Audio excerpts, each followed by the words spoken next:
Welcome to Rock's blog. Thank you for having me. No, it was wonderful. I was really excited when you were up for an interview because this is a film that I think a lot of people are going to have a lot of feelings about. So I'm looking forward to digging in. Do you just want to start by introducing your film and give us a wee bit of a background?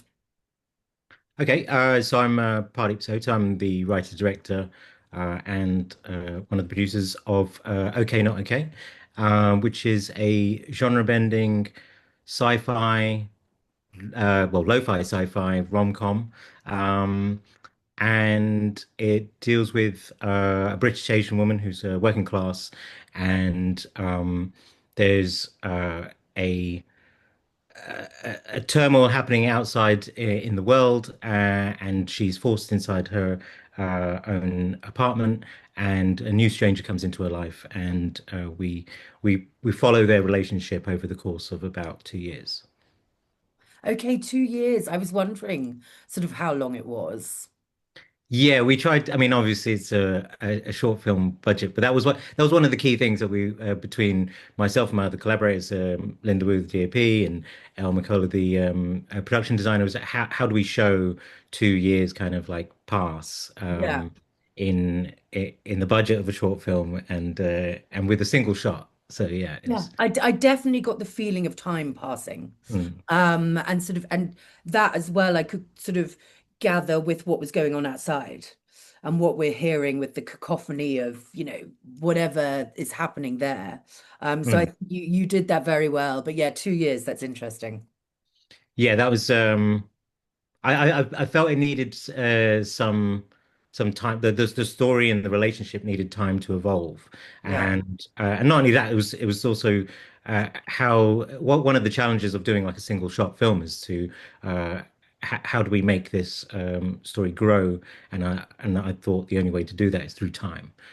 So I thought it was a really interesting challenge. I remember when I first pitched it to Linda Wu, the DOP, and I said, basically, I'm tying one arm behind your back. You're not going to move the camera. So how do we tell the story through light, and then with my sound designer through sound, and then it was just great, like working with such talented people, and both new and old. Like some collaborators I've worked with before, some were brand new, but we all kind of really got on at the exact same page, and so it was a real easy process. Yeah. Okay, well, I've got lots of questions to ask about the camera and about the light, but it might seem obvious because of the world and everything that's going on. But why did you want to tell this story? Um. It's a good question. It's a good question. I mean, it's definitely it was a lot of issues that are swirling around the world right now. Like what was at the baseline was I was reading a lot about the oncoming loneliness epidemic, where basically our lives are becoming more and more insular. We're more on our phones, we're more speaking to people digitally, and then that just takes one layer of human interaction out, and that was just swimming around in the back of my mind, and the oncoming onslaught of AI, which is just constantly in the news now, and I just feel like I can't go I can't go a single look on my phone No. without some mention of Yeah. AI. And it's It's different, it's changing, it's evolving at such a rapid rate. Yes, yeah. Every news article seems to be it's getting faster, it's coming for you, Yeah. and so naturally my anxiety kind of just rises a little with that, and I was actually writing another short film, and I clearly wasn't enjoying the process of that because I was cleaning the bath, avoiding writing that film. That's always a good sign. Yeah, exactly. Yeah, like the house gets really clean, and so it was as I was cleaning the bath that the beginning, middle, and end for this film just came to me like that. It was it was a whole piece, and I was like, oh, that's a film. And then it was one of those things, as I'm sure many other writers get. It's like you're in the middle of writing something, and then you get the idea for something else, and then I was like, oh, is this my brain tricking me? But then I was like, no, just take some time, pause that other idea, write this one, and then I wrote this the fastest I've ever written anything. I wrote it in one evening, and then the Wow. very next evening I did revisions, and that was pretty much the script that we went with. I think I might have snipped about half a page of dialogue out when we came to actually shooting the thing. But yeah, it was pretty much yeah, wholesale just came to me, Yeah. and I think it was just all these things swirling around in the back of my mind, and then it just coalesced as a story. I mean, yeah, I think when something comes to you like that and it comes so quickly, you've got to go with your gut. And that idea, it's got legs if it's all coming out like that. Yeah, yeah. Literally, it's on legs. Literally. It's on a stick. It's on for the camera. Yeah. Yeah. It was I'm just. Yeah, I feel like the story was coming through me as opposed to I needed to get out of his way. I yeah, wasn't yeah, technically writing the thing, and but the framing device and just the course of the relationship, it all just felt right and felt the right kind of mode to tell that story. So then that ended up being the project that I wanted to push forward and make this as my short film. yeah. So yeah, it was really exciting. So let's talk about the camera, the just one fixed camera. That point of view, was that always like once you had the idea in the script, was that how you knew you wanted it? Yeah, I mean that's like the very first two lines of the script. It's like um, this is a single take. Each scene break is going to be an edit, Yeah. but we do not move the camera whatsoever. So that was always built into the idea, Okay. um, and then it was just using that creative limitation, which I always find really helpful Mm, in terms of just focusing your idea and then mm, going, okay, well, I don't have all these other tools to play with. How can I use the tools that I have to tell this story? And and then yeah, and Linda Wu, my DOP, came on board. She was she was like the second collaborator to come on board, and she loved the idea of the challenge of it. And then yeah, we just kind of bounced off each other, just throwing back ideas of how we could play with light, mood, and different settings to tell the emotional story of everything as well as the actual plot. Yeah. yeah. And I mean that moves on perfectly because I wanted to ask about the lighting. And it's something that the first time I watched it, I was like, that's cool. And then the second time I watched it, then you sort of see what the lights are representing. And those emotions, that are coming through. So I'd love to know how you decided on why you decided on that. Are there four different? Am I saying that right? Like All how you different. decided on the blocks, basically. Oh, right. In terms of like the settings of the mood. Well, Yeah. it was the initial conversation came about through the time. It was how do we get across um spring, summer, winter. Okay. And so we were talking about moods then, and then we were like, well, how does that fit in with her story as to where we start in the year, and then it was uh because each scene has a different kind of emotional charge to it, and it was really interesting going, okay, well then, would this scene play better during the day or at night or at dusk, and or is it raining outside and overcast, and all these little factors had to play into the light, and then for them, and that was a great conversation. Then me editorially, I had to then go back and think about how this is going to look back to back as a cut piece. So it felt like a lot of the work in terms of things I've done where you just kind of like shoot and go, okay, well, I'll think about that in the edit. We had to think about that all before we've even turned up on set. And and weirdly enough, I never thought I'd have to storyboard for a single shot Yeah. movie. I ended up storyboarding 24 frames. So it's just like, but it ended up being an incredibly helpful device for the entire crew because we could it was all this always there just to go, okay, this is how we want the set design to be, this is the temperature of the lighting, this is where it's focused on, Mm. and it just felt like we were always on the same page because there was 25. I had one extra 25 scenes over 2 day shoots. That's quite a lot of different looks and moods to have in your head. So it ended up being like a great tool to have. So the extra prep really helped. Yeah, for Yeah. sure. And how did you, because if you're shooting that many scenes with that many different emotions and looks, what order were they done in? But by and large, we tried to keep most of it emotionally in the arc.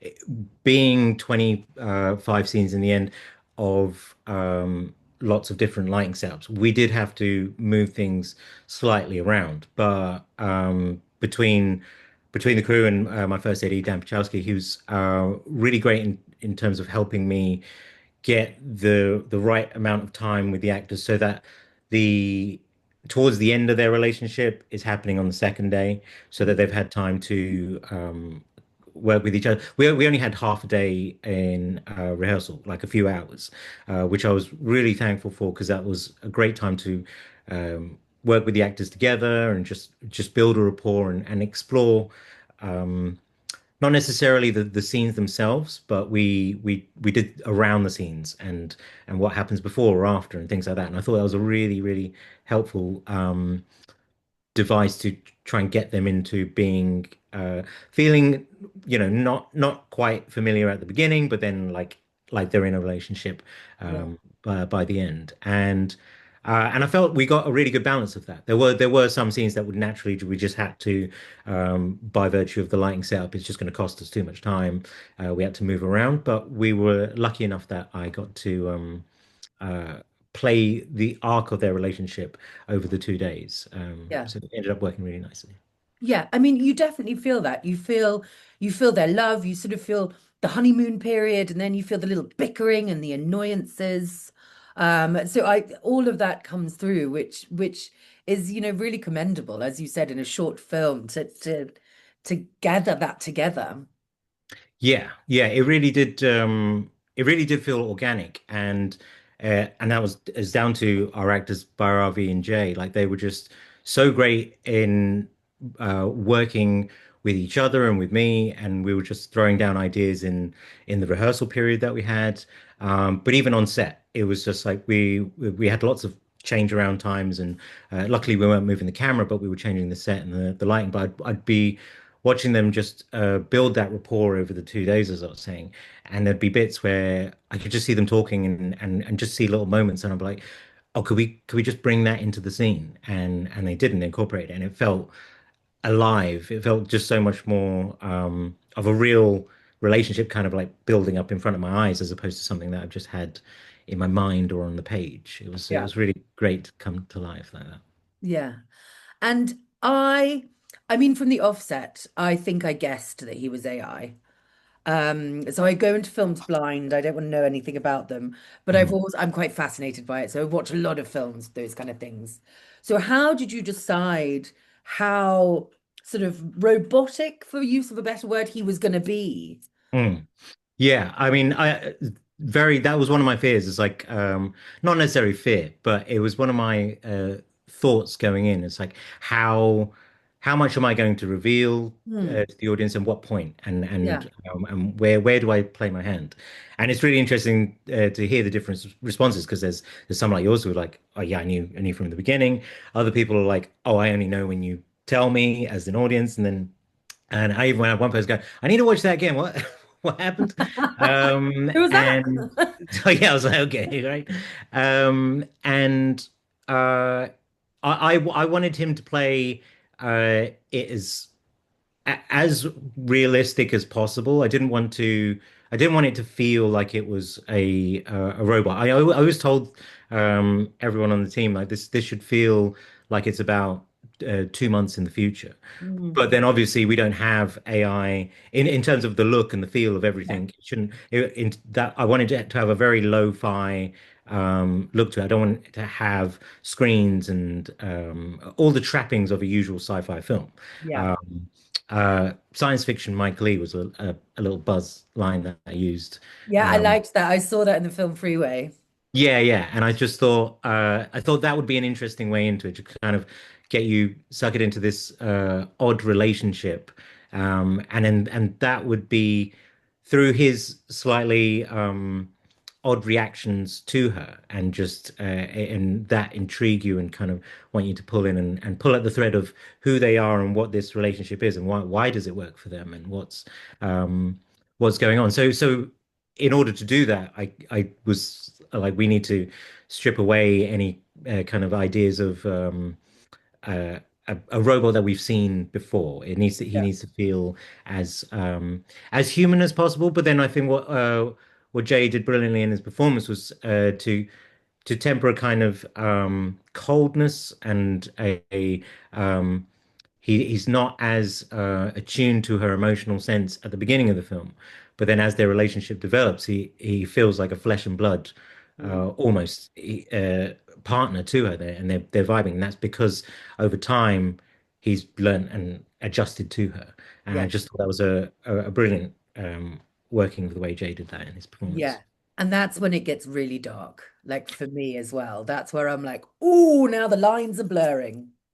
Yeah, yeah. I mean, I've always wanted the dark humor to run through it, and Yeah. I had we had a London premiere, Peach House Create, and I think I had one of the perfect reactions. There was these two girls who came up to me afterwards, and they said we've had an argument as to what this film is. I think it's a comedy, and she thinks it's a horror. Can you tell me what it is? And I was like, that's perfect because Yeah. that's where I want to lie, right in the middle. And I Yeah. just feel that feeling is how I feel about all the news that we're hearing at the minute. It's Mm.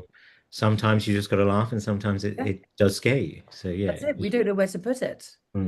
yeah. And then as well, you've got, you're exploring class as well, Mhm. with the subscription and with the fact that she, needs to earn more to pay more.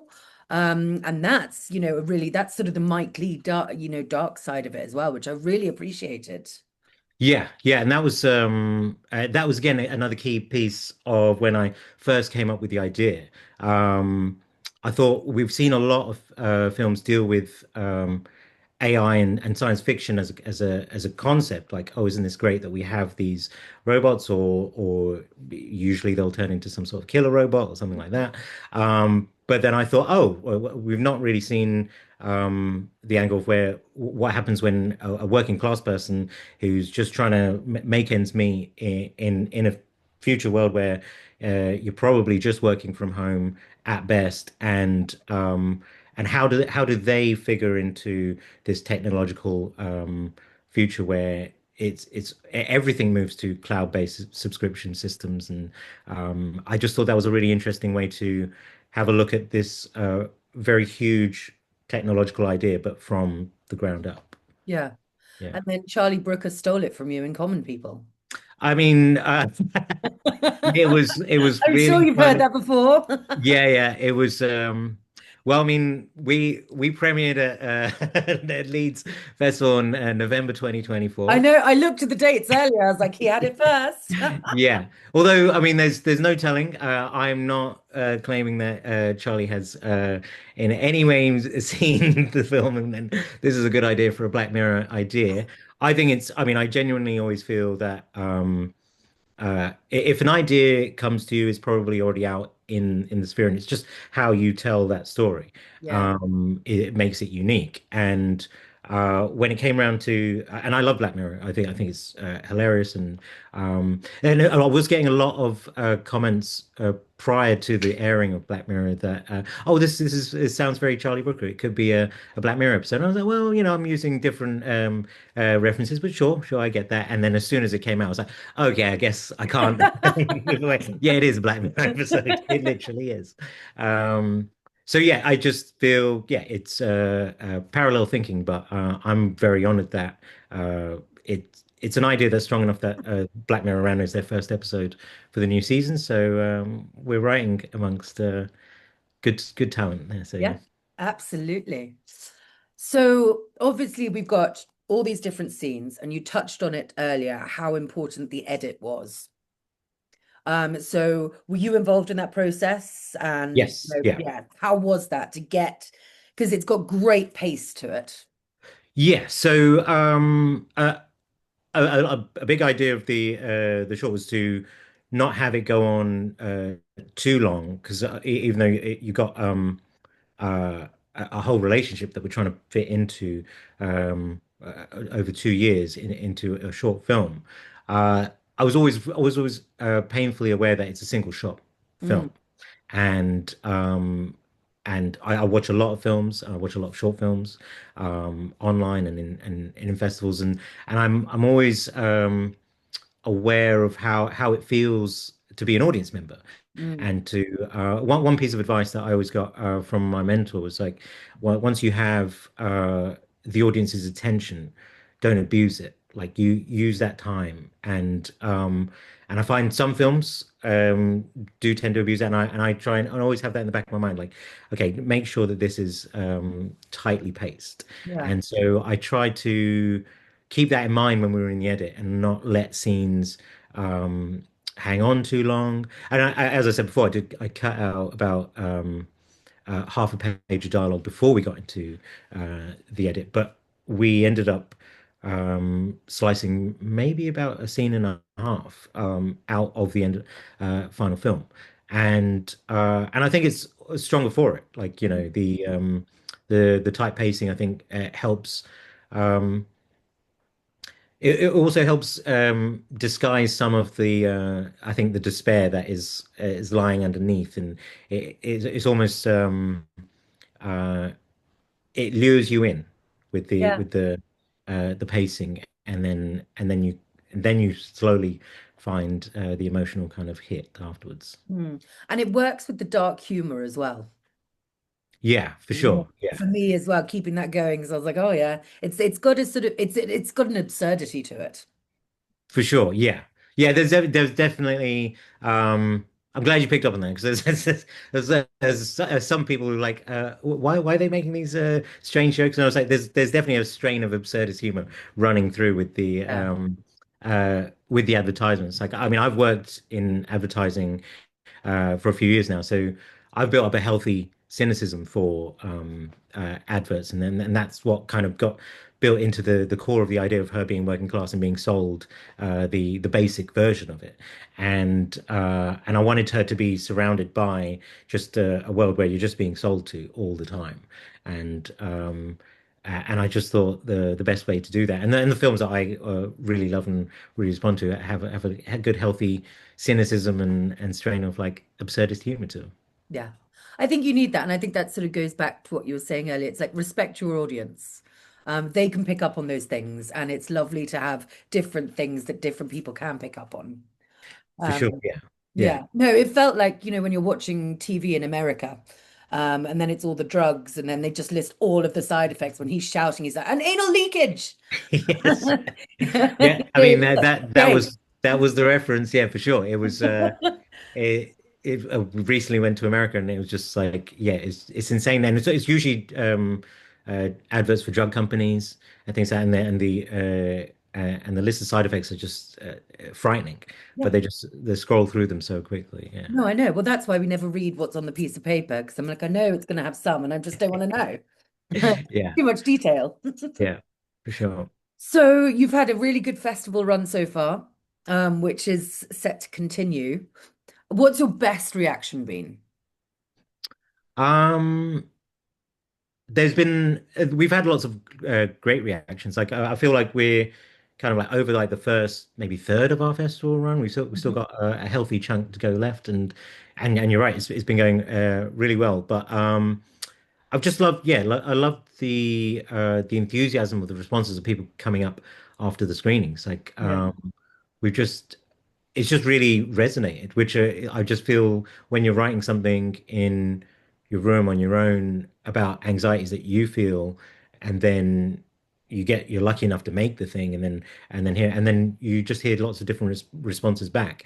Like I just feel it's tapped into a lot of different elements. There's people who respond to the emotional side of the story or to the intellectual side of the story in terms of AI and the loneliness side, and it just feels really really nice that just it's resonating and all the things that I was putting in there because I wanted it to be well whilst another thing that I having it as a single shot film.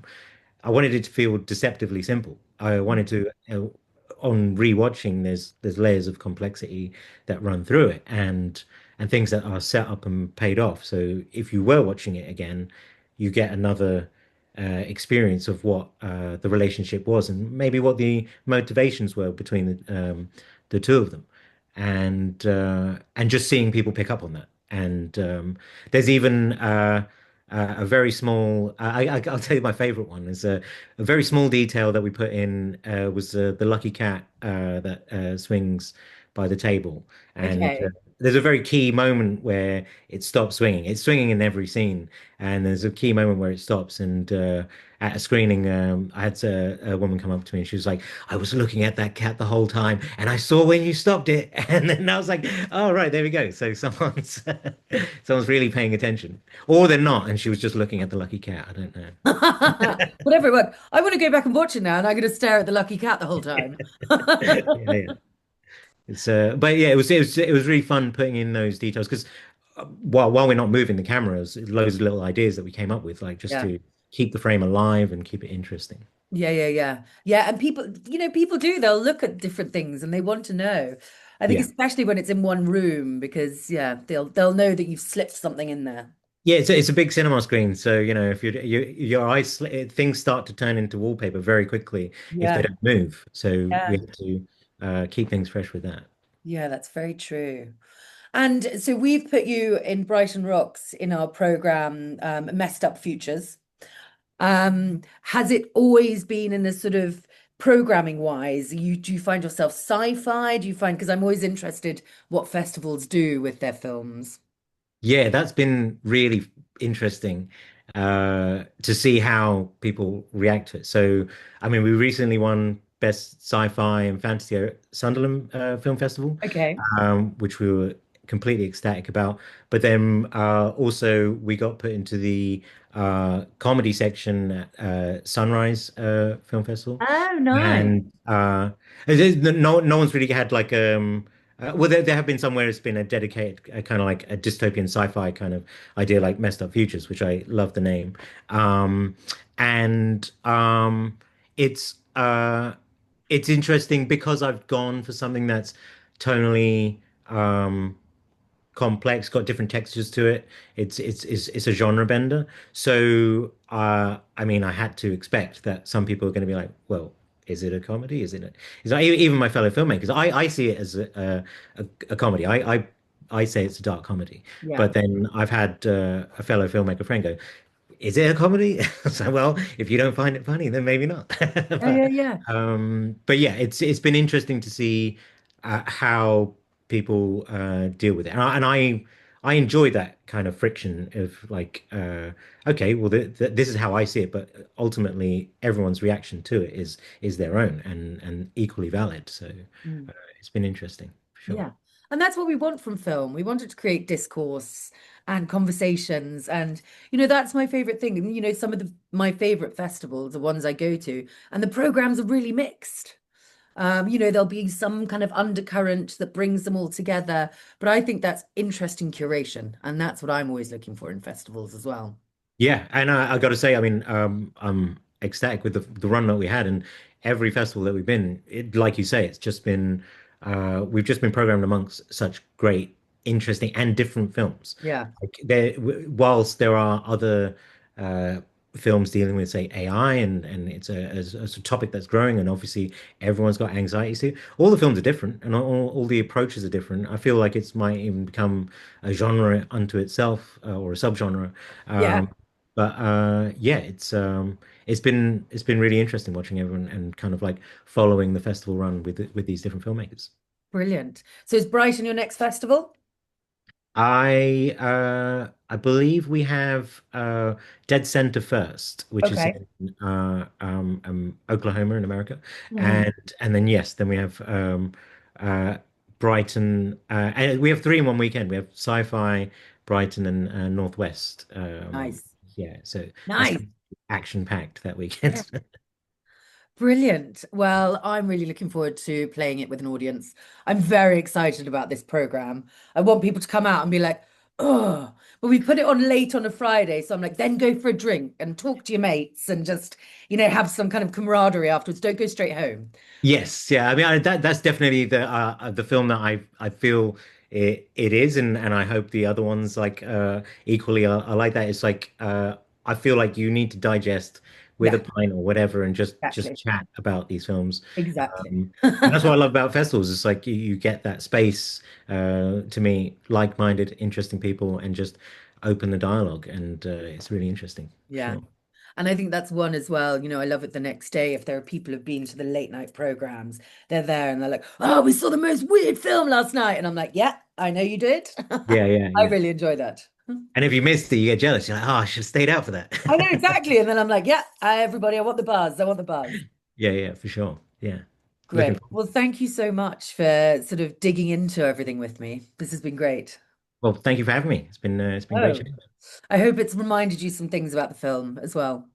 It has, yeah. It's got me scared again, for sure. I know. We just have to keep that low. I mean, I have to say sometimes my news consumption is on the down low because I'm like, no, I just know.